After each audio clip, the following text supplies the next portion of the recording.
నమస్కారం మూర్తి గారు. నమస్కారం అండి. సో ఆంధ్రప్రదేశ్లో ఉండే 4,13,00,000 మంది ఓటర్స్కి మొన్న 3,39,00,000 మంది ఓటు వేశారు, 82%. సో మీరు దాదాపు 3-4 సార్లు ప్రీ పోల్ చేశారు, పోస్ట్ పోల్ చేశారు, ఎగ్జిట్ పోల్ చేశారు, అన్నీ ఉన్నాయి. సో మీరు ఎన్ని శాంపిల్ని తీసుకున్నారు, క్వశ్చనీర్ ఏ రకంగా దాన్ని ఫ్రేమ్ చేసుకున్నారు, ఎంతమంది మీరు ఫీల్డ్లో పనిచేశారు, క్లుప్తంగా ఒకసారి చెప్పండి ప్రేక్షకులకి. సార్, ఈ సర్వే సంస్థ అనేది శ్రీ ఆత్మసాక్షి గ్రూప్, పూర్వం ఆత్మసాక్షి గ్రూప్ అని ఉండే, తర్వాత శ్రీ ఆత్మసాక్షి గ్రూప్ కింద మనం మార్చాం. ఇది ఒక 12 మంది IITians, all are around above 55 years వాళ్ళు, క్లాస్మేట్స్, బ్యాచ్మేట్స్, వీళ్ళు కలిపి స్టార్ట్ చేస్తాం దీన్ని. సుమారుగా మనం 13 సంవత్సరాల నుంచి ఈ ఫీల్డ్లో ఉన్నాం సార్. తర్వాత నిట్ నుంచి ఒక 10 మందిని తీసుకున్నాము. తర్వాత పిహెచ్డి చేసి, అంటే పొలిటికల్ సైన్సెస్లో పిహెచ్డి చేసిన వాళ్ళు ఒక 3 ఉన్నారు. తర్వాత మనకి ఎంస్టాట్, బీస్టాట్ కలకటా నుంచి చేసిన వాళ్ళు 9 ఉన్నారు మన దాంట్లో. అది వీళ్ళు permanent staff plus office staff, అంటే computer operators, data entry operators, well educated, well equipped with statistical data ఉంది సార్. ఇప్పుడు వరకు మనం 18 రాష్ట్రాలు చేసాం సార్. ఒక ఉత్తరప్రదేశ్, ఉత్తరాఖండ్లో మనం ఫెయిల్ అయ్యాము. మిగిలినవన్నీ పర్ఫెక్ట్ రిజల్ట్. వెస్ట్ బెంగాల్, బీహార్, ఢిల్లీ, తమిళనాడు, కర్ణాటక, కేరళ, ఆంధ్ర 2019లో మనం ఇచ్చింది పర్ఫెక్ట్గా టాలీ అయ్యింది. కర్ణాటకలో 2018, 2023 కరెక్ట్ అయింది. తెలంగాణలో 2018 చేసాం, కేరళ చేసాం, వెస్ట్ బెంగాల్ చేసాం, బీహార్, ఢిల్లీ, ఇట్లా చేసుకుంటూ వెళ్తున్నాం సర్వేలు. అయితే ఇప్పుడు మనం ఆంధ్రప్రదేశ్తో మా గురించి మాట్లాడవలసి వస్తే, మా సర్వే సంస్థ అనేది పెర్మనెంట్ స్టాఫ్ కొంతమంది ఉంటారు సార్. ఒక 300 మంది ఫీల్డ్ స్టాఫ్ పెర్మనెంట్గా ఉంటారు. వాళ్ళు ఉంటారు. ఎప్పుడో చోట ఏదో ఒక సర్వే జరుగుతుంది, ఎలక్షన్ ఉన్నా లేకపోయినా, ఫర్దర్ రాబోయే ఎలక్షన్కి ఇట్లా చేస్తూ ఉంటాం. తర్వాత ఎన్యూమరేటర్స్ని ఎవరైనా తీసుకోవాల్సి వచ్చినప్పుడు మనం ఏం చేస్తామంటే, ఒక నియోజకవర్గానికి దాని సైజుని, టైంని బట్టి, అంటే టైం ఫ్రేమ్ చూసుకుంటాం. ఇప్పుడు సపోజ్ మనం ఒక 15 రోజులు సర్వే కావాలనుకోండి, ఒక నియోజకవర్గానికి మినిమం 25 to 30 మెంబర్స్ పనిచేయాలి ఒక అసెంబ్లీకి. అదే మనం ఒక 3 months అనుకోండి, ఒక 15-20 మెంబర్స్నే పెడతాం. మనం పెట్టి 3 months చేస్తాం. అట్లా సర్వే చేస్తాం. ఈ సర్వేలో మన ఎన్యూమరేటర్ వెళ్ళిన తర్వాత అతని యొక్క లొకేషన్ కానీ, లాంగిట్యూడు, లాటిట్యూడు, ప్రతి 5-10 మందికి ఒక ఫోటో, ప్రతి 20 శాంపిల్స్కి ఒక వీడియో కూడా మనకు అప్లోడ్ చేయవలసి ఉంటుంది, ఏ నియోజకవర్గంలో సర్వే చేసినా సరే. ఈ శాంపిల్స్ అన్నీ కూడా ఈ ఎన్యూమరేటర్స్ కూడా మనం ఒక ట్రైనింగ్ ఇస్తాం. ఆడియో విజువల్ ఎయిడ్స్ మీద ట్రైనింగ్ ఇచ్చి, ముందు ప్రాక్టికల్గా ఒక 15 days పబ్లిక్లో పంపిన తర్వాత మనం we can select from them. తర్వాత ప్రతి ఎన్యూమరేటరీకి కూడా మనం డిగ్నిఫైడ్గా శాలరీ బేసిస్ తప్ప ఇందులో డైలీ వేజ్ అనేది ఏమి ఉండదు. మనం ఆంధ్రప్రదేశ్ తీసుకున్నట్టయితే ప్రజెంట్ ఎలక్షన్ గురించి చెప్తాను నేను. మనం 7 rounds సర్వే చేసాం. అందులో ఫస్ట్ 3 rounds సర్వే అనేది కూడా క్యాండిడేట్స్ అనౌన్స్ చేయకముందు. అప్పుడు ఏది బేసిక్గా తీసుకున్నాం అంటే, బేసిక్గా మనము అక్కడున్న ఎమ్మెల్యే, అపోజిషన్ పార్టీ ఇన్ఛార్జ్, ఆ బేసిస్ మీద చేసాం. పార్టీ పెర్ఫార్మెన్స్ ఎలా ఉంది, లోకల్లో పార్టీ గురించి గవర్నమెంట్ పెర్ఫార్మెన్స్ ఎట్లా ఉంది, ఏంటి అని చేసాం. తర్వాత ఎప్పుడైతే మనకి క్యాండిడేట్స్ అనౌన్స్ చేశారో అప్పుడు మళ్ళీ 3 and 4 rounds చేసాం మన సర్వే. ఆ సర్వేలో కూడా 2 రకాల శాంపిల్స్ తీసుకుంటాం మనం. ఒకటి random sampling method, 2 stratified or selective sampling method. Random అంటే మనం ఇష్టం వచ్చిన వాళ్ళ క్వశ్చన్లు అడుగుతూ పోతూ ఉంటాము. స్ట్రాటిఫైడ్ శాంప్లింగ్లో వచ్చేటప్పటికి మనకు 18-16 పారామీటర్స్ ఉంటాయి సార్. 18-16 పారామీటర్స్ ఏంటంటే, ఫార్మర్స్ ఎట్లా ఉన్నారు, లీజ్ ఫార్మర్స్ ఎట్లా ఉన్నారు, వేజ్ సీకర్స్ ఎట్లా ఉన్నారు, అన్ఎంప్లాయిడ్ యూత్ ఎట్లా ఉన్నారు, employed persons, retired government employees ఎట్లా ఉన్నారు, ఆశా, అంగన్వాడీ అండ్ మన డ్వాక్రా ఉమెన్ ఏమనుకుంటున్నారు దీని గురించి. తర్వాత మనకి ఆటో డ్రైవర్స్కి మరి డబ్బులు ఇస్తుంది గవర్నమెంట్, వాళ్ళు ఏమనుకుంటున్నారు, ఆర్టీసీని గవర్నమెంట్లో మేక్ చేసిన వాళ్ళు ఏమనుకుంటున్నారు. తర్వాత నెక్స్ట్ వచ్చేసి బిజినెస్ సెక్టర్ ఎట్లా ఉంది, స్మాల్ ఎలా ఉంది, మిడిల్ క్లాస్ బిజినెస్ ఎట్లా ఉంది, రిచ్ పెద్ద పెద్ద బిజినెస్ చేసేటువంటి వాటి పరిచయం ఏంటి, వాళ్ళు ఏమనుకుంటున్నారు. తర్వాత మనకి నెక్స్ట్ క్యాస్ట్ వేసి తీసుకునేటప్పుడు కల్లా ఎస్సీ క్యాస్ట్ ఉంది, ఎస్సీలో మాలా ఉంది, మాదిగా ఉంది, ఆ 2 ఎట్లా ఉన్నాయి. ఇక ముస్లిం 2 ఒకేలా అనుకునే అవకాశం ఉందా, వాళ్ళు వీళ్ళు మాలా అట్లా లేదు సార్, కొన్ని చోట్ల తేడా ఉంటుంది, అది కూడా చెప్తాను నేను.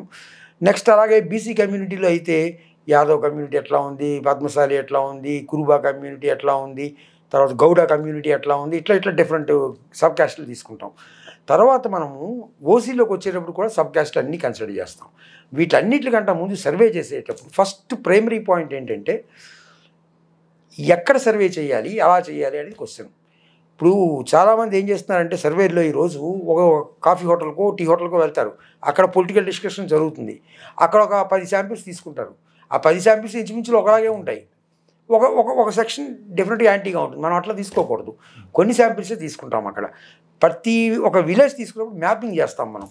ఆ విలేజెస్లో ఎవరు ఎక్కడికి పోవాలి, ఎక్కడ చేయాలి, ఎట్లా చేయాలి, ఎవరు కవర్ చేయాలి అనేది మనం ముందే ఇచ్చేస్తాం ఫీడ్ వాళ్ళకి.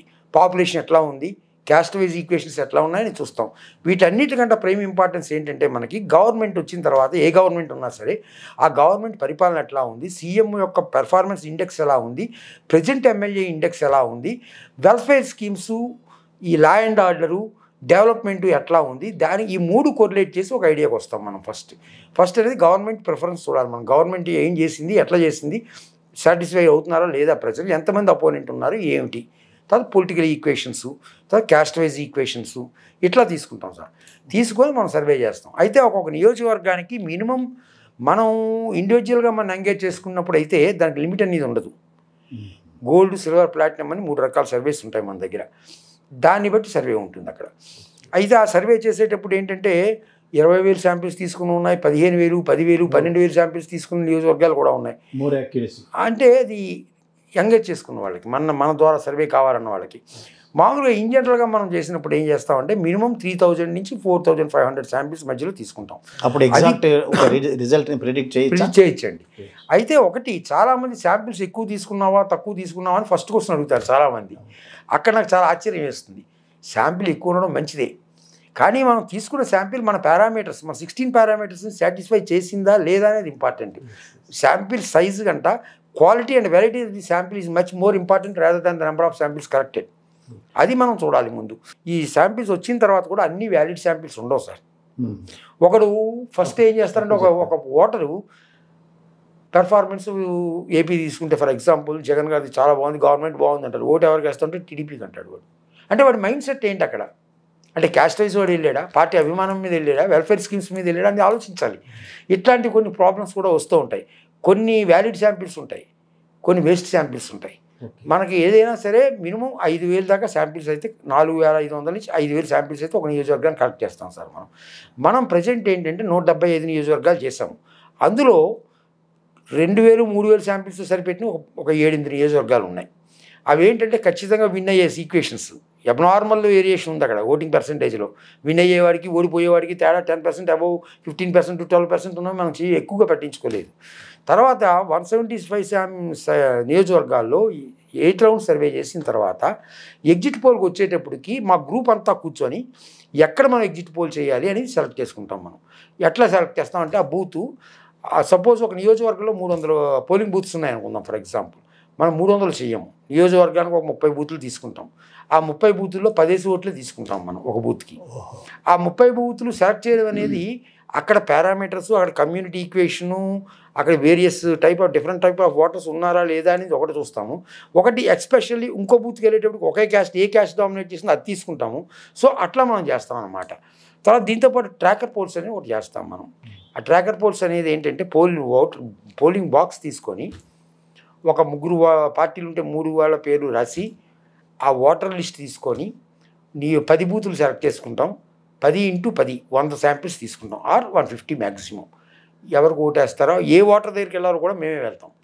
ఓకే, అంటే వాళ్ళ యొక్క నేచర్ ఏంటి, అక్కడ ఎడ్యుకేటెడ్ ఎంతమంది, ఎంప్లాయీస్ ఎంతమంది, కోఆపరేట్ చేస్తారు. అంటే కొంత ఇబ్బంది ఉంటుంది, తప్పదు. ఇంకా అప్పుడు మనం ఓన్లీ 150 to 200 శాంపిల్స్ ఎవరు వస్తారో ఎవరు పోతారో ఈజీగా చెప్పేయచ్చు. చాలా ఈజీ అది.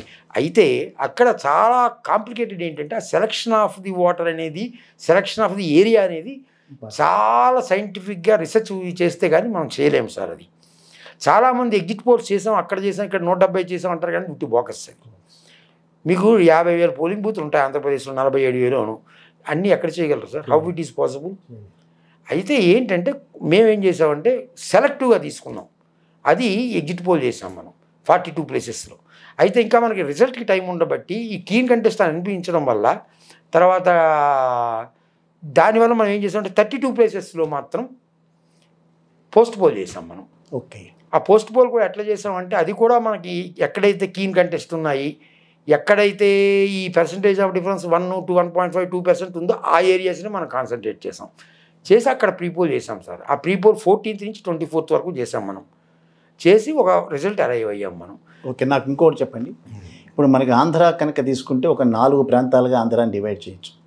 సో 2019లో కంపేర్ చేస్తే 2024కి వచ్చేటప్పటికి ఉత్తరాంధ్ర, దెన్ తూర్పు పశ్చిమ గోదావరి జిల్లాలు, దెన్ కృష్ణా, గుంటూరు, రాయలసీమ అన్నీ ఒక తీరుగానే స్పందించినటువంటి సందర్భాలు లేదు సార్.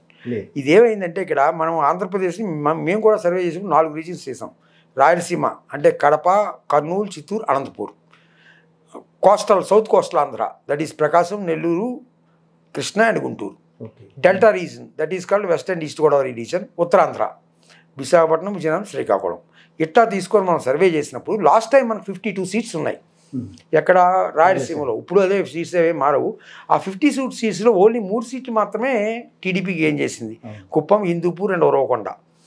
కానీ ఈసారి కొన్ని సీట్లు పెరగడానికి అవకాశం అయితే ఉంది టీడీపీకి. అయితే అక్కడ కనీసం minimum at least 39 to 41 seats YCP gain అవుతుంది అవుట్ ఆఫ్ 52. అంటే 10 to 12 సీట్స్ మాత్రమే లూజ్ అవుతుంది. సో 40 సీట్స్ సాలిడ్గా రాయలసీమలో రావడానికి వైసీపీకి బ్రైట్ ఛాన్సెస్ ఉన్నాయి, అందులో అనుమానం ఏం లేదు. ఇంకా next come to the Uttarandhra. ఉత్తరాంధ్రలో 3 రీజన్స్, మనకు 3 డిస్ట్రిక్ట్స్ ఉన్నాయి, శ్రీకాకుళం, విజయనగరం, విశాఖపట్నం. ఇక్కడ విజయనగరంకి వచ్చేటప్పటికి ఏం జరుగుతుందంటే విజయనగరంలో 9 సీట్స్ ఉన్నాయి. 9 సీట్స్లో మ్యాక్సిమం 1 or 2 సీట్స్ కంటే టీడీపీకి వచ్చేటువంటి అవకాశం అయితే లేదు. సో అక్కడ ఒక 9 వచ్చాయి, ఈసారి 1 or 2 మ్యాక్సిమం, ఆర్ 1 అనుకుంటున్నాం, ఆర్ 2 మ్యాక్సిమం. కీన్ కంటెస్ట్లో ఒకటి ఉంది. నెక్స్ట్ మీకు I mean what we call it Srikakulam డిస్ట్రిక్ట్స్కి వస్తే లాస్ట్ టైం 2 సీట్లు వచ్చాయి, ఇచ్చాపురం అండ్ టెక్కలి. ఈసారి ఇంకొక 2-3 సీట్లు పెరగడానికి అవకాశం ఉంది తెలుగుదేశానికి. సో అక్కడ ఒక 50%, 5 to 6 సీట్స్ వైసీపీకి వచ్చే ఛాన్స్ ఖచ్చితంగా ఉంది. అయితే మీకు అనకాపల్లి అండ్ విశాఖపట్నం, అరకు పార్లమెంట్ వచ్చేటప్పటికి, ఇక్కడ విశాఖపట్నం డిస్ట్రిక్ట్కి వచ్చేటప్పటికి, విశాఖపట్నం డిస్ట్రిక్ట్లో పూర్వంలో విశాఖపట్నం సిటీలో ఎప్పుడూ కూడా చాలా కాలం వైసీపీ, టీడీపీయే తప్ప వైసీపీ పెద్ద ఛాన్స్ కనపడలేదు అక్కడ. అయితే బీజేపీ ఏమన్నా ఏరియాస్లో వస్తే 1-2 సీట్లు వచ్చేవి. ఇప్పుడు ఈరోజు విశాఖపట్నం 4 సీట్లు, 2 సీట్లు కన్ఫామ్డ్గా వైసీపీకి రావడానికి అవకాశం ఉంది. దట్ ఈ Visakhapatnam north and south. But Visakhapatnam west seat is under keen contest. అది ఎవరికి వస్తుందో మనం చెప్పలేము. తర్వాత విశాఖపట్నం పార్లమెంట్లో భీమిలి, ఎస్కోట, విజయనగరంలో కలిసి ఉన్నది. కాబట్టి విశాఖపట్నం సీట్ అనేది టీడీపీకి ఎడ్జ్ ఉన్నా కీన్ కంటెస్ట్లోనే మనం కన్సిడర్ చేయాలి. దాని రిజల్ట్ ఎస్కోట మీద ఆధారపడి ఉంటుంది, శృంగవరపు కోట. సో దీనివల్ల ఏమవుతుందంటే మీకు 8 + 5 ఇవి ఒక 6, అంటే మీకు 8, 14, 19, 18 సీట్లు ఖచ్చితంగా 34 సీట్స్కి ఉత్తరాంధ్రలో వచ్చేటట్టున్నాయి. అక్కడ 40, ఇక్కడ 18. సో 58 సాలిడ్ సీట్స్ వైసీపీకి ఉన్నాయి, ఖాతాలో ఉన్నాయి, ఖచ్చితంగా ఉన్నాయి. పోనీ మీకు 10కి 10 కొట్టిన నెల్లూరు జిల్లాలోకి వస్తే కోస్టల్ సౌత్ కోస్ట్కి మీకు ఏం జరిగింది, నెల్లూరులో 10కి 10 లాస్ట్ టైం వచ్చాయి. ఈసారి అయితే మనకి minimum 5 guarantee, minimum 5, YCP maximum 6 కూడా రావచ్చు, 6-7 కూడా రావచ్చు, బట్ 5 వేసుకున్నాం. ప్రకాశం డిస్ట్రిక్ట్లో 12కి 6 గ్యారంటీ. సో 11 + 58, 69 సీట్లు అక్కడికి అయిపోయాయి, అంటే nearly 70 seats. So government form చేయడానికి ఇంక 18 సీట్స్ మాత్రమే బ్యాలెన్స్ ఉంది. సో ఇప్పుడు ఉభయ గోదావరి జిల్లాలకు వస్తే నరసాపురం పార్లమెంట్లో 1 రావచ్చండి, 1 or 2. భీమవరం టైట్లో ఉంది, ఆచంట మాత్రం వైసీపీకి వస్తుంది. సో 2 సీట్లు అనుకోండి అక్కడ, పోనీ 1 వేసుకోండి.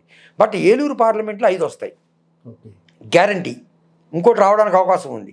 సో 5 + 1 6 సీట్లు వెస్ట్ గోదావరి. ఈస్ట్ గోదావరి చూసేటప్పటికి మీకు 8 సీట్లు ఖచ్చితంగా వస్తాయి. సో 8 + 6 14 అయ్యాయి.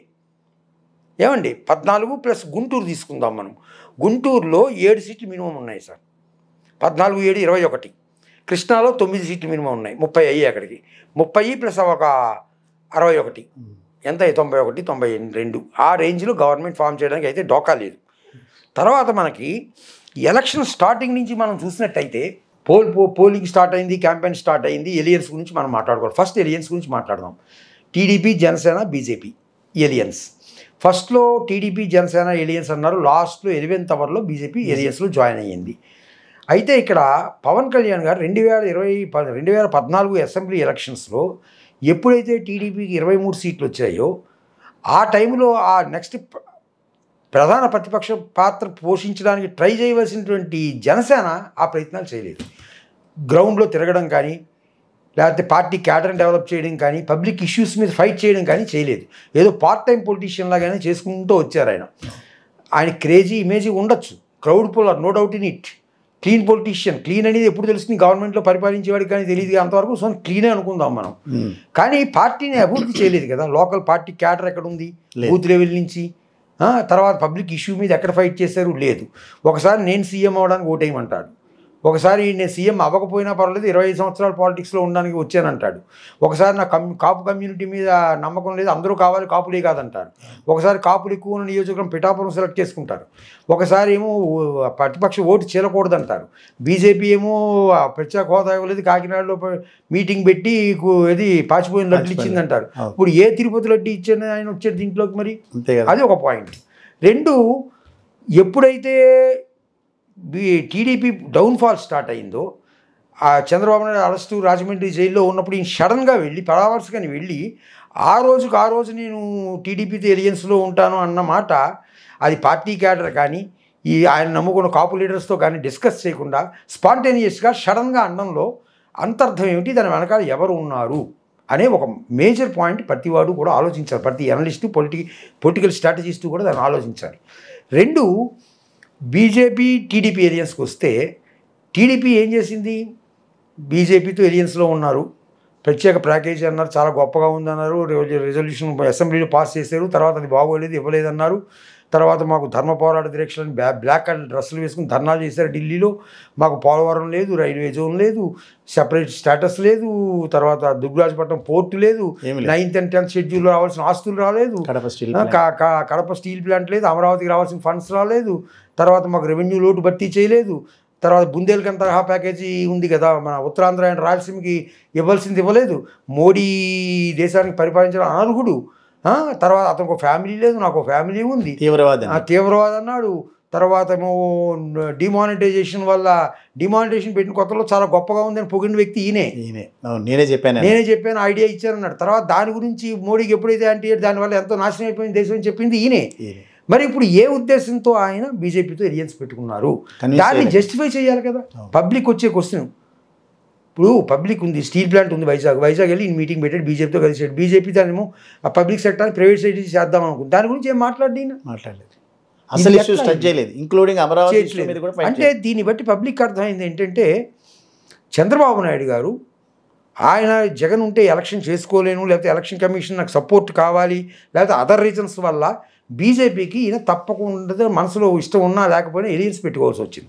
అయితే బీజేపీ పరిస్థితి ఏంటంటే జగన్తో ఎలియన్స్ అనేది జరగదు, జరిగే పని కాదు. కాబట్టి ఆఫ్టర్ పోస్ట్ పోల్ ఎలియన్స్ ఏమైనా పోస్ట్ పోల్ సపోర్ట్ ఉండొచ్చు, కానీ ఈయనకి మాత్రం బీజేపీ సపోర్ట్ ఖచ్చితంగా కావాలి. బీజేపీ పరిస్థితి ఏంటంటే అక్కడ నేషనల్ వైడ్ కూడా సీట్ తగ్గే పరిస్థితిలో ఉన్నారు. ఆంధ్రప్రదేశ్కి వచ్చేటప్పటికి బీజేపీతో వెళ్ళడానికి కుదరదు, జనసేనతో పెట్టుకుంటే పెద్దగా సీట్లు రావు. ముగ్గురు కలిస్తే 1-2 సీట్లు వచ్చినా చాలు, మనకి ఒక రిప్రజెంటేషన్ ఆంధ్రప్రదేశ్ నుంచి ఉంటుంది అన్న దృష్టితో వాళ్ళు వెళ్ళారు. వాళ్ళు వెళ్ళినా చంద్రబాబు నాయుడు గారికి అంత చిలకలూరిపేట మీటింగ్కి, రాజమండ్రి మీటింగ్కి, అనకాపల్లి మీటింగ్కి చాలా తేడా కనబడుతోంది. ఎక్కడా కూడా మోడీ డైరెక్ట్గా జగన్మోహన్ రెడ్డిని విమర్శించలేదు. అదే మోడీ గారు చంద్రబాబు నాయుడిని తను కొడుకు డెవలప్మెంట్ కోసం చూస్తున్నాడు, సూర్యోదయం గురించి చేయట్లేదు, పోలవరం ఏటీఎం లాగా వాడుకుంటున్నాడు, వెన్నుపోటు పొడంలో సీనియర్లు అని చెప్పి ఏ రోజుకి ఎక్కడ ఎలియన్స్లో ఉంటాడో తెలియదని చెప్పి ఆయన కూడా ఈయనతో ఎలియన్స్ పెట్టుకోవడంలో ఆయన యొక్క క్రెడిబిలిటీ ఏమిటి, ఆయన యొక్క పద్ధతి ఏమిటి అని ప్రజలు ఆలోచిస్తున్నారు ఈరోజు.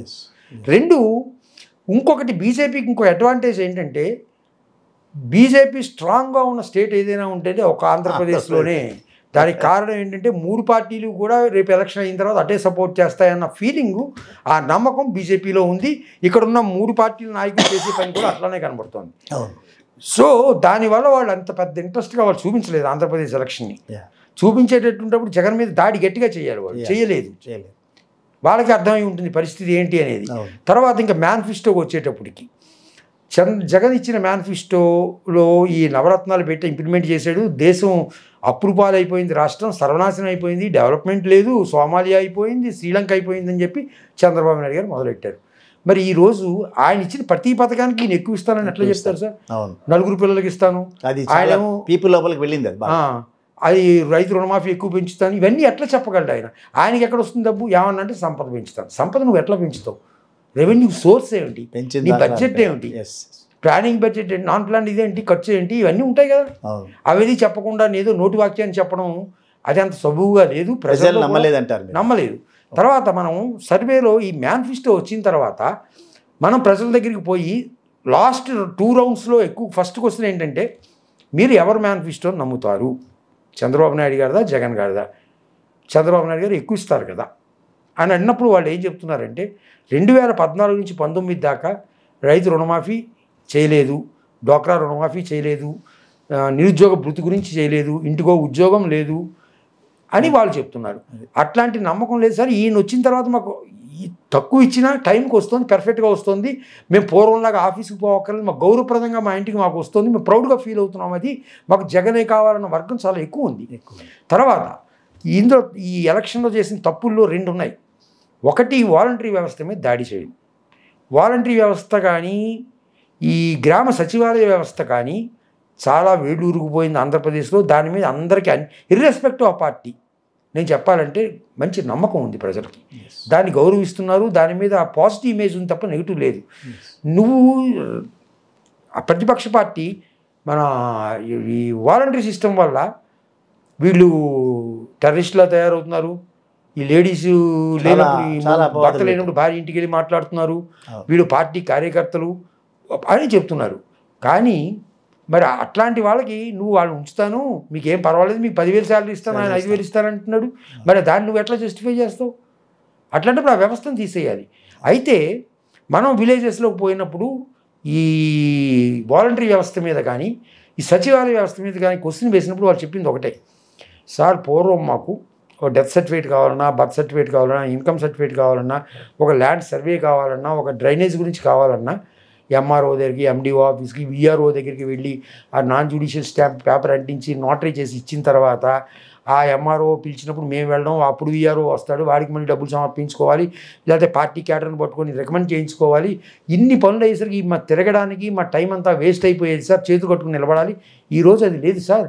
వాలంటరీ ద్వారా సచివాలయానికి వెళ్తే అక్కడే వస్తున్నాయి, అవన్నీ సాల్వ్ అయిపోతున్నాయి. సో ఎప్పుడైతే ఈ పరిపాలనా వ్యవస్థ ఈ సెక్రటరియట్ విలేజ్కి వచ్చిందో పరిపాలన ఈ ఊర్లోనే ఉంది, నీకు దగ్గరగా ఉంది. తర్వాత వాలంటరీ గురించి అడిగితే ఈ ఫంక్షన్స్ వాళ్ళు వాలంటరీలు ఫంక్షన్ మొన్న 2 months లేట్ అయింది కదా, 1 or 2 days. దాని గురించి అడిగితే వాళ్ళు ఏమనుకుంటున్నారు, చంద్రబాబు నాయుడు వల్లే జరిగింది. అది చేసింది ఎలక్షన్ కూడా అదే వాస్తవం అది. బట్ వాళ్ళు మాత్రం డైరెక్ట్గా చేయలేదు కదా, ఎవరో సమ్ ఎక్స్ని పెట్టి కోర్టులో కేసు చేయించేది ఎలక్షన్ కమిషన్ ద్వారా. అంతవరకు ఓకే. ఈ కుహనా మేధావులు, ఐఏఎస్లు, ఐపీఎస్లు వాళ్ళకి పార్టీ ఉండొచ్చు, లేకపోతే కులం ఉండొచ్చు, కొంతమంది అందరినీ నేను అన్నాను. I'm having due respect on IAS and IPS officers and also on journalists. But ఈ పెద్ద మనుషులు ఒక వ్యక్తి ఎన్ఆర్ఐ వచ్చి ఓటర్ని కొనాలి, డబ్బులు పడేయండి, వెధవలు డబ్బులు కక్కుర్తి పడతారు అన్న రోజుని అదే వ్యక్తి మీద మీరు యాక్షన్ తీసుకోండి అని ఎలక్షన్ కమిషన్ దగ్గరికి ఈ సోకాల్డ్ మేధావులు ఈ డెమోక్రసీ గురించి గంటలకు ఉపన్యాసాలు ఇచ్చి సేవ్ డెమోక్రసీ అన్న మనుషులు ఎక్కడికి పోయారు? అంటే ఏమిటి వాళ్ళ ఉద్దేశం నాకు అర్థం కాదు. ఇట్లాంటి తప్పుడు పనులు చేయడం కూడా దానివల్ల ఉపయోగం లేదు సార్. తర్వాత మీడియా, ఈరోజు మీడియా చూస్తే పార్టీ పరంగా విడిపోయింది మీడియా, న్యూట్రల్ మీడియా లేదు, జర్నలిజం కానీ అన్నీ. ఎంతో కొంతమంది ఉన్నారు, వాళ్ళకి లైమ్ లైట్లోకి వాళ్ళు రాలేరు, ఎందుకంటే వాళ్ళు కొన్ని సిద్ధాంతాలు నమ్ముకున్న మనుషులు వాళ్ళు. ఇప్పుడు ఈ మీడియాలు అతి చేయడం కూడా తెలుగుదేశానికి కొంత నెగిటివ్ పాయింట్ అవుతుంది. తర్వాత షర్మిల ఫ్యాక్టర్, షర్మిల ఇక్కడ పెట్టారు పార్టీ తెలంగాణలో, అదొక కుటుంబం, షర్మిల భర్త మన విజయమ్మ గారు, వీళ్ళు అదొక ఫ్యామిలీ, వీళ్ళు ఇక్కడ పార్టీ పెట్టారు. అడిగారు పార్టీ ఇక్కడ ఎందుకు పెట్టావమ్మా, అక్కడ పెట్టామంటే నేను ఇక్కడ ఆడబిడ్డనే, ఇక్కడే ఉంటాను, నేను తెలంగాణలో చదువుకున్నాను, తెలంగాణలో పిల్లలు కన్నాను, ఇక్కడే తెలంగాణ వాళ్ళని మ్యారేజ్ చేసుకున్నాను అని చెప్పి ఆవిడ పార్టీ స్టార్ట్ చేసింది. తర్వాత అనేక కారణాలు మీ అందరికీ తెలుసు, అది ఇన్డెప్త్ మనం పోవక్కర్లేదు. ఆవిడ ఏం చేసింది, ఇక్కడ పార్టీనేమో భూస్థాపితం చేసి తిన్నంగా వెళ్ళి కాంగ్రెస్లో చేరి అక్కడికి వెళ్ళింది. ఈ వెళ్లే ముందు జరిగిన తతంగం అంతా చూస్తే వాళ్ళ యొక్క సోషల్ మీడియాలో ఈవిని ఫోకస్ చేయడం, ఈవిడ వెళ్ళి వాళ్ళని కలపడం, దీనివల్ల ఆవిడ మీద అనుకున్నంత నమ్మకం పబ్లిక్లో లేదు సార్. ఆవిడ ఇన్ఫ్లుయెన్స్ కూడా ఇప్పుడు రాయలసీమ కడప ఏరియాలో కొంతవరకు ఉంది. అది ఎంతవరకు ఉంది అంటే ఓన్లీ 1.5% వరకే. ఆ 1.5% ఓటింగ్ ఎవరిది? జగన్ది. ఆ ఓటింగే షిఫ్ట్ అవుతుంది. కోర్ ఓటు ఎటు కూడా ట్రాన్స్ఫర్ కావట్లేదు టీడీపీది. కానీ జగన్ యొక్క నెగిటివ్ ఓటింగ్ ఎటు రావాలి? టీడీపీకి జనసేనకు వచ్చినప్పుడే ఆ మేరకు 1% 1.5% నష్టపోతున్నారు. అదే విషయాన్ని మోడీ చిలకలూరిపేటలో చెప్పారు, వాళ్ళిద్దరూ ఒకటే అన్నమాట. అది ఒకటో కాదో అది వేరే విషయం, అని రాజకీయంగా మాట్లాడచ్చు. బట్ యాక్చువల్గా అదొక సెల్ఫ్ గోల్ వీళ్ళు చేసింది ఎలియన్స్. రెండు, ఎలియన్స్ అనేది పెట్టిన తర్వాత టీడీపీ చేసింది, నేను అబ్జర్వ్ చేసింది 4-5 ఇయర్స్లో కూడా అసలు పబ్లిక్ ఇష్యూ మీద ఎప్పుడు వీళ్ళు ఫోకస్ చేసి ఫైట్ చేశారు సార్? రైతు సమస్యల గురించి మాట్లాడారా? ఉద్యోగస్తుల గురించి మాట్లాడారా? తర్వాత లేకపోతే బిజినెస్ సెక్టార్ గురించి, రోడ్స్ ఇన్ఫ్రాస్ట్రక్చర్ గురించి మాట్లాడారా? ఎప్పుడూ మాట్లాడలేదు. ఎలియన్స్ పెట్టుకున్నారు. ఎందుకు పెట్టుకున్నారు? జగన్మోహన్ రెడ్డిని ఓడించడానికి సైకో ఓడిపోవాలి, అది నెగిటివ్ క్యాన్వాసింగ్. బట్ జగన్ చేస్తున్న క్యాన్వాసింగ్ ఏంటి? Election campaigning.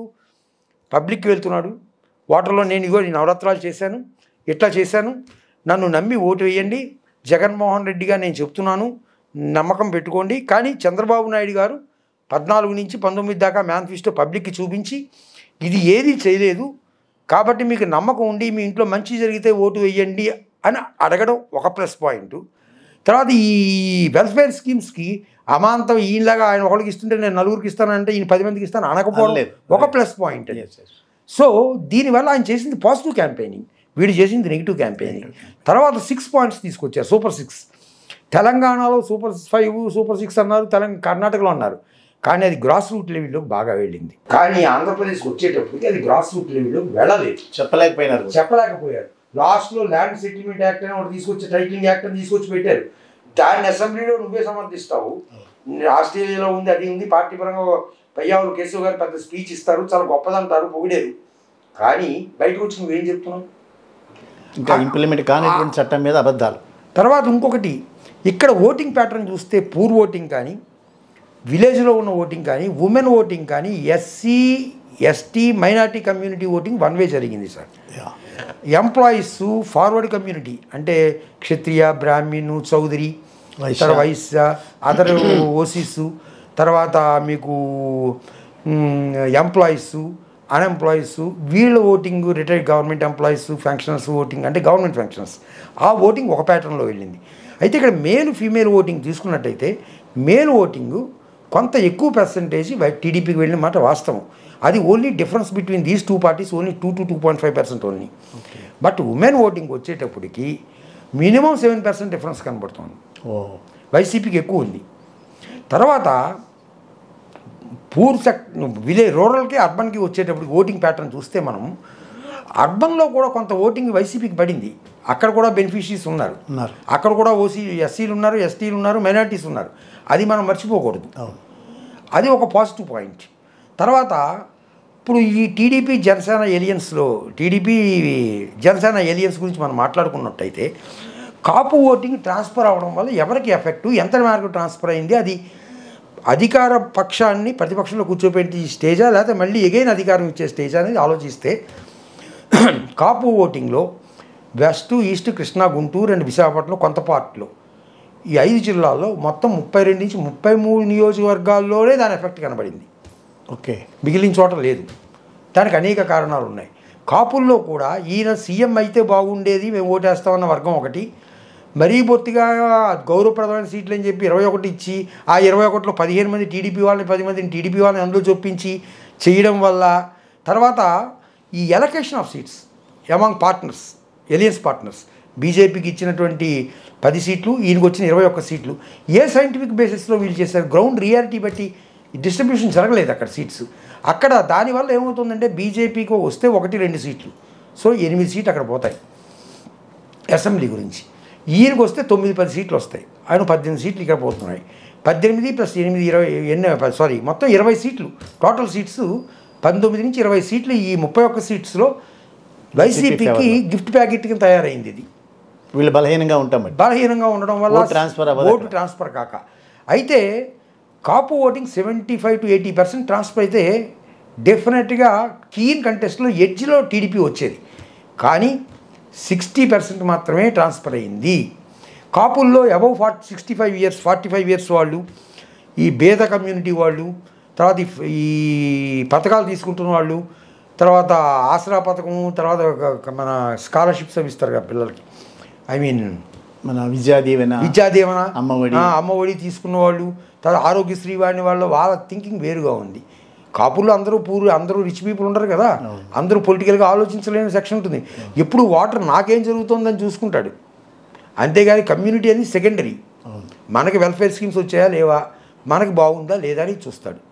తర్వాత రెండోది, ఈ కాపు ఓటింగ్ ఈ 60-65% లిమిట్ అయిపోవడం వల్ల కొంతవరకు ప్రాబ్లం వస్తుంది సార్.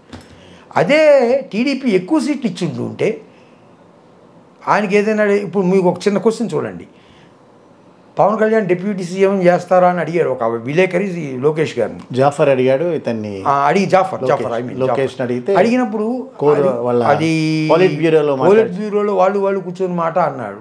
అక్కడ కూడా నో అని చెప్పి, కనీసం సీఎం పోస్ట్కి లేక ఇది లేక అది లేకపోతే ఏమిటి పరిస్థితి? అది కాపుల్లో ఒక వ్యతిరేకం అనేది దానికి కొంతవరకు ఉంది సార్. తర్వాత కొన్ని నియోజకవర్గాలు 2 కాపులు పోటీ చేశారు. కొన్ని నియోజకవర్గాలు ఇప్పుడు సపోజ్ ఆచంట తీసుకోండి, ఒక శెట్టి బలిజ ఒక క్షత్రియ, అక్కడ ఓటింగ్ ఎలా వెళ్తుంది? ఓటింగ్ ప్యాటర్న్ డిఫరెంట్గా ఉంది అక్కడ కమ్యూనిటీ వైజ్ చూసినప్పుడు, కాపు చౌదరి కమ్యూనిటీ వైజ్ చూసినప్పుడు.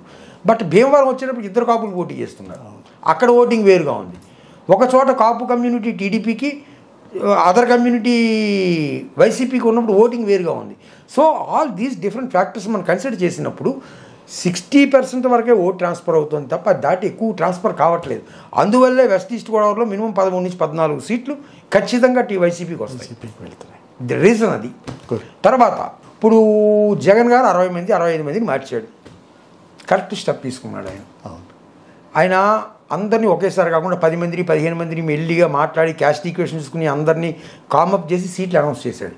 కానీ తెలుగుదేశంలో సీట్లు 3 స్టేజీల్లో చేశారు వాళ్ళు. ప్రతి ఫేజ్ 1, ఫేజ్ 2, ఫేజ్ 3కి కూడా ప్రాబ్లమ్స్ స్టార్ట్ అయ్యాయి, అసంతృప్తులు పెరిగాయి, చాలా ఎక్కువైంది. తర్వాత వీళ్ళు ఏదో కాంప్రమైజ్ చేశారు, వాళ్ళు మనస్ఫూర్తిగా పనిచేశారా లేదనేది రేపు రిజల్ట్ వస్తే కానీ తెలియదు. ఈ ప్రాబ్లం వాళ్ళకు ఉంది. తర్వాత కొన్ని సీట్లలో తెలుగుదేశం స్వయం కృతాపరాధం కూడా నాకు ఒక 7-8 సీట్లో కనబడింది sir. Okay, selection of candidates అది కూడా కొంత ప్రాబ్లం వస్తుంది. తర్వాత 2, ఎప్పుడూ కూడా ఒక ఎలక్షన్లో మనం ఎలక్షన్లోకి వెళ్ళినప్పుడు ప్రజలకి కాన్ఫిడెన్స్ క్రియేట్ చేయాలి, పబ్లిక్ ఇష్యూస్ గురించి మాట్లాడాలి. అది మర్చిపోయి వ్యక్తిగత దోషములు, వ్యక్తిగత విమర్శల వల్ల పెద్ద ఉపయోగం ఉండదు. ఫర్ ఎగ్జాంపుల్ మీకు సింగరమల తీసుకుందాం, ఒక టిప్పర్ డ్రైవర్, ఆయన ఎంఏ బీఈడీ చేశాడు, ఉద్యోగం లేక టిప్పర్ డ్రైవర్గా ఉండొచ్చు, అది ఆయన కర్మ అనుకోండి, లేకపోతే ఆయన గ్రహస్థితి అనుకోండి, దానికి వెరీ డిఫరెంట్. అది ఒక వ్యక్తిని కానీ ఒక వ్యక్తిని మనం ఒక మనిషి యొక్క వ్యక్తిత్వాన్ని కలర్ బట్టి, కులం బట్టి, చేసే ఉద్యోగం బట్టి డిసైడ్ చేయలేము కదా. ఈయనేమన్నాడు, టిప్పర్ డ్రైవర్కి ఇచ్చారు, టిప్పర్ డ్రైవర్ అయితే వేరు ముద్ర వేస్తారా? అది చాలా తప్పుడు. ఇది ఏ తప్పేముంది, కాకూడదా? ఎవరు కాకూడదు సార్? 10th క్లాస్ ఫెయిల్ అయిన వాళ్ళు అవ్వట్లేదా? చాలామంది అయ్యారుగా, మంత్రులు అయ్యారు. మరి మోడీ గారు ఉన్నారు, టంగుటూరు ఆయన టీఎంఏ అని చెప్పాడు చాలాసార్లు, ఆయన కాలేదా? అది ఎప్పుడు మనం ఆ విధంగా, ఇది డెమోక్రసీ. ఇది డెమోక్రసీలో ఎవరైనా ఎమ్మెల్యే అవ్వచ్చు, ఎవరైనా కూడా ఇది అవ్వచ్చు. నెగిటివ్ కాన్వాసింగ్, ఇట్లాంటి పొరపాట్లు చాలా చేశారు సార్ మీటింగుల్లో. గ్రాడ్యుయేట్ ఎమ్మెల్సీ కాన్స్టిట్యున్సీ ఓటింగ్లో అవునండి, ఓటు వేసేవాడు గ్రాడ్యుయేట్ అవ్వాలి కానీ, అవునండి, కంటెస్ట్ చేసేవాడు గ్రాడ్యుయేట్ అక్కర్లేదు కదా సార్ మీకు. తర్వాత రెండోది ఇంకొకటి చెప్తా, భారత రాజ్యాంగంలో కానీ మన వ్యవస్థల్లో కానీ ఒక ఉద్యోగస్తుడికి ఒక qualification, age, retirement, code of conduct ఉంటుంది. కానీ రాజకీయ నాయకులకి కోడ్ ఆఫ్ కాండక్ట్ ఉండొచ్చు, కానీ ఏజీ క్వాలిఫికేషన్ అనేది ఎక్కడా లేదు. అది మర్చిపోతున్నాం మనం. అనుభవం, థింకింగ్ ప్రాసెస్ ఇవన్నీ కూడా ఈ ప్రాబ్లమ్స్ కొన్ని ఉన్నాయి సార్. ఇట్ల వల్ల తెలుగుదేశంలో సెల్ఫ్ గోల్స్ ఎక్కువ కనపడ్డాయి, క్యాంపెయినింగ్ సరిగ్గా జరగలేదు, ఎలియన్స్ అనుకున్నంత రీతిలో ఓటు ట్రాన్స్ఫర్ జరగకపోవడం, సో ఇవన్నీ allocation of seats among the alliance partners కూడా సైంటిఫిక్ అప్రోచ్లో లేకపోవడం, ఒక అన్యాచురల్ ఎలియన్స్ పెట్టుకోవడం, దీనివల్ల కొంత బీజేపీ వాళ్ళు రావడం వల్ల కనీసం 6-7 సీట్లు టీడీపీ కోల్పోయే పరిస్థితి వచ్చింది. వచ్చే సీట్లు ఆళ్లగడ్డ, నంద్యాల, రాయచోటి, కర్నూలు, తర్వాత ఆదోని, గుంటూరు ఈస్టు, ఇట్లాంటి వాటి చోట ముస్లిం ఓటింగు వన్ వే వెళ్ళింది. అదొక మేజర్ డ్రాబ్యాక్. అయితే ముస్లిమ్స్ అటు వెళ్ళారు కాబట్టి హిందూస్ అంతా ఇటు పాలరైజ్ అవుతారు అనుకోవడానికి లేదు. మన ఇండియాలో 2 రకాలు ఉంది, Aryan culture, Dravidian culture. North Indians అంతా కూడా ఆర్యన్స్, బట్ వేరే సౌత్ ఇండియన్స్ అంతా ద్రవిడియన్స్. ద్రవిడియన్ కల్చర్లో backward caste SC ST BC minority అన్నింటి యొక్క ఇన్ఫ్లుయెన్స్ ఉంటుంది. బట్ మీకు వేరే నార్త్ ఇండియన్కి వెళ్తే ఫార్వర్డ్ క్యాస్ట్ డామినేషన్ అక్కడ. ఆ పాలిటిక్స్ ఇక్కడ పనిచేయదు. ఇక్కడ కల్చర్ వేరు, ఇక్కడ ట్రెడిషన్స్ వేరు, ఇక్కడ ప్రిన్సిపల్స్ వేరు. అది మనం మర్చిపోతున్నాం. అది ఒక తప్పుడు. తర్వాత ఎప్పుడైతే మనం పాలరైజేషన్ చేద్దాం అనుకున్నారో కౌంటర్ పాలరైజేషన్ గురించి కూడా మనం ఆలోచించాలి. For example you take west Bengal. West బెంగాల్లో ఏమైంది, ఎలక్షన్ ముందు ప్రతి ఫేజ్కి కూడా అమిత్ షా గారు మీటింగ్ పెట్టి మేమే విన్ అవుతున్నాం మొత్తం ప్రతి ఫేజ్కి చెప్పిన సీట్ల ప్రకారం 200 సీట్లు లెక్క చెప్పాడు ఆయన. తీరా మోసిస్తే 73 వచ్చాయి. అక్కడ మటువా కమ్యూనిటీని పట్టుకోవడానికి బంగ్లాదేశ్ వెళ్ళారు ఎవరు, మోడీ గారు. హిందువులు పాలరైజ్ చేశారు. దానికి ఏం చేశారు, ఈ బ్యాక్వర్డ్ కమ్యూనిటీలో ఉన్నటువంటి క్యాస్ట్లో ఉన్నటువంటి హిందూస్ని ముస్లిమ్స్ని కౌంటర్ పాలరైజేషన్ చేయడంలో మమతా బెనర్జీ సక్సెస్ అవ్వడం వల్ల ఆ రిజల్ట్ వచ్చింది ఆమె. Moreover she is a fighter. ఏదైనా ప్రాబ్లం వస్తే రోడ్డు మీద పడి ఫైట్ చేయడానికి నేను రెడీ అంటుంది ఆమె. లోన్ ఫైటర్ కూడా ఫైటర్ అంచేత దానివల్ల అడ్వాంటేజ్ అది పాలరైజేషన్, కౌంటర్ పాలరైజేషన్. ఇక్కడ కూడా అలాగే పాలరైజేషన్ జరిగింది. ఇక్కడ ఏంటి, ఎస్సీ ఎస్టీ బీసీ ప్లస్ బీసీలో కొంత పర్సంటేజ్ ఓట్లు లాక్కోవడము, మైనారిటీ, తర్వాత women voting, poor voting, beneficiaries voting ఇటు ఉంది. అటేమో బెనిఫిషరీస్ కొంత పార్టు, బీసీ ఓటింగు, అగ్రవర్ణాల voting, town voting, male voting and city voting కొంత ఫేవరబుల్గా అటుంది. ఓవరాల్గా జగన్మోహన్ రెడ్డి గారు 50% దాటాడా? లాస్ట్ టైం 50 అంటే నియర్లీ 50కి వస్తారు సార్. నియర్లీ 50కి వస్తారు. థ్యాంక్ యూ మూర్తి గారు, చాలా సమయం తీసుకున్నాం మీ దగ్గర. వెల్కమ్. ఓవరాల్గా మన ప్రేక్షకులందరూ కూడా మీ యొక్క దీనివల్ల బెనిఫిట్ పొందారు. All the best, God bless you. Thank you sir. Thank you very much.